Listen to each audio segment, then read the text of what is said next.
Okay, I'm back.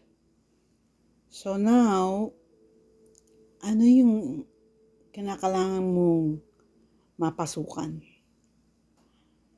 That is the kingdom of God.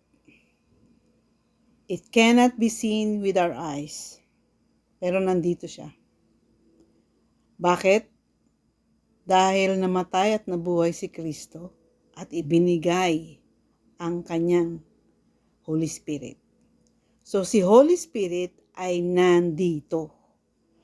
At pumapasok siya sa loob ng puso ng isang anak ng Diyos.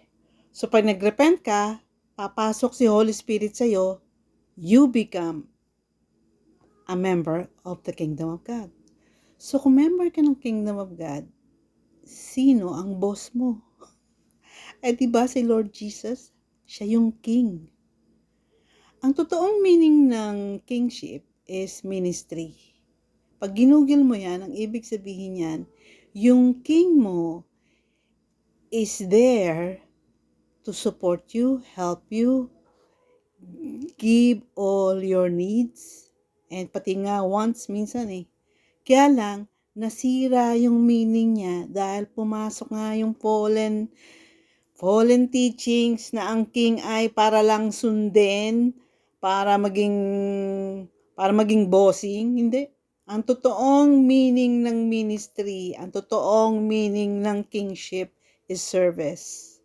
Kaya nga malalaman mo kung sino yung totoong anak ng Diyos. They are there to serve the kingdom of God. Ang bigat ano? Madaming madidisqualify pag sinabi mo yung totoo eh. They're there for service. Kaya kung sinasabi mong anak ka ng Diyos, pero wala kang intention na magbigay ng serbisyo mo through your gifts, talents. Kunyari, napakagaling mong magluto, tapos ang daming pang pera. Hindi ka magdo-donate doon sa mga walang makain. Kunyari, alam mo yun, kaya dito, sobra-sobra pagkain dito eh. Kasi lahat ng tao, merong, ewan ko ba, naging kultura ng mga Canadians ang magbigay. Tapos, dahil kultura nila yon, yung pagbibigay mo, pag dineclare mo, ima-minus yun sa taxes mo. So, na-solidify, kaya naging talagang kultura nilang magbigay. So, ang totoong anak ng Diyos, mapagbigay. Hindi sakim. Kaya pag nakakita ka ng, di ba, sabi ko nga, paano kung 6 ang kotse mo, tapos yung kapatid mo, nag-jeep. Sa palagay mo, papasok yan sa Kingdom of God? Apaka-simple eh. May tatak ang anak ng Diyos. Hindi sila madamot. Ano pa? Mas gusto nilang tumulong kaysa puro sarili lang.